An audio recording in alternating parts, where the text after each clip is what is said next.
Hallelujah. ಆ ತಾಯಿನ ಬಹಳ ದುಃಖ ಆಯ್ತದ, ಹೇಳ್ತಾಳ, ಅಳ್ತಾಳ, ಗೋಳಾಟ ಮಾಡ್ತಾಳ, ಏನೇನೋ ಚಿರ್ಚಿ ಹೇಳ್ತಾಳ. ದೇವ್ರೆ, ನಿನ್ ಮಗನ ನೀನ್ ಹಂಗ್ ಮಾಡ್ಬೇಕಾಗಿದ್ದ, ನನ್ ಹಿಂಗ್ ಮಾಡ್ಬೇಕಂದಿದ್ದ, ನೀನ್ ಹಿಂಗ್ ಮಾಡ್ಬೇಕಂತ, ನೀನ್ ಹಂಗ ಹಿಂಗ ಏನೇನೋ ಆಸೆಗಳು ಹೇಳಿ ಆ ತಾಯಿ ಏನೇನೋ ಹೇಳಿ ಅಳ್ತಾ ಇರ್ತಾಳ. ಲಾಸ್ಟಿಕ ಆ ಮಗ ಏನ್ ಮಾಡ್ತಾನ, ಮುಚ್ಚು ಬಾಯಿ ಅಂತಲ್ರಿ. ಹಲ್ಲೆಲೂಯಾ, ಮುಚ್ಚು ಬಾಯಿ. ನಾನು ಚಿಕ್ಕನಿಂದಾಗ ಆ ಸೂಪರ್ ಮಾರ್ಕೆಟ್ ನಾಗ ಒಂದು ಕದ್ದು ತಂದಿದ್ದಲ್ಲ, ಒಂದು ಸಾಬೂನು, ಅವಾಗೆ ನೀನು ಒಂದು ಕೆನ್ನೆ ಹೊಡ್ತಿದಂದ್ರ ಇವತ್ತಿನ ದಿನ ಈ ಸಂದರ್ಭ ನನಗೆ ಬರ್ತಿದ್ದಿಲ್ಲ. ಹಲ್ಲೆಲೂಯಾ. ಅವತ್ತು ಕುಡಿದು ಬಂದಾಗ ನೀ ನನಗೆ ಹೇಳಿಲ್ಲ, ನನ್ನ ಕೌನ್ಸಿಲಿಂಗ್ ಮಾಡಿಲ್ಲ, ಆ ಮಾಡೋ ಕಾರಣ ಈ ಸ್ಥಿತಿಗೆ ನಾನು ಬಂದಿದ್ದೆ. ಹಲ್ಲೆಲೂಯಾ. ಅದಕ್ಕೆ ಸತ್ಯವಿದೆ ಬರ್ತದೆ, ಬೆತ್ತ ಹಿಡಿದ ಪಿತ ಪತ್ನಿಗೆ ಮಿತ್ರನ ಶತ್ರು.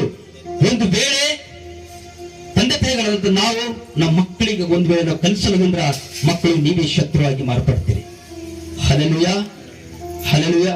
ಹಾಗಾಗಿ ದೇವರ ವಾಕ್ಯ ಹೇಳ್ತದೆ, ಧರ್ಮೋಪದೇಶ ಕಾಂಡ 6ನೇ ಅಧ್ಯಾಯ 6ನೇ ವಚನದಲ್ಲಿ, ನೀವು ಕೂಡುವಾಗಲೂ, ಏಳುವಾಗಲೂ, ನಿಂದಿರುವಾಗಲೂ, ಮಲ್ಕುವಾಗಲೂ, ಹೋಗುವಾಗಲೂ, ಬರುವಾಗಲೂ ದೇವರ ಬೋಧನೆಯನ್ನು ಬೋಧಿಸ್ರಿ, ಕರ್ತನ ವಾಕ್ಯವನ್ನು ಬೋಧಿಸ್ರಿ. ಆ ಮಕ್ಕಳು ತಕ್ಕ ಕಾಲದಲ್ಲಿ ಒಳ್ಳೆ ಮರ ಆಗಿ ಬೆಳೀತಾರೆ, ನೀರಿನ ಕಾಲುವೆಗಳ ಮರದಾಗಿ ಇರ್ತಾರೆ. ಇವತ್ತು ತಂದೆ ತಾಯಿಗಳಂತ ನಾವುಗಳು ಯಾರಿಗೂ ಕೂಡ ಮಕ್ಕಳು ಒಳ್ಳೇದಾಗಬೇಕಂತೆ ನೀವೆಲ್ಲ ಕಷ್ಟಪಡ್ಲತ್ತೀರಿ.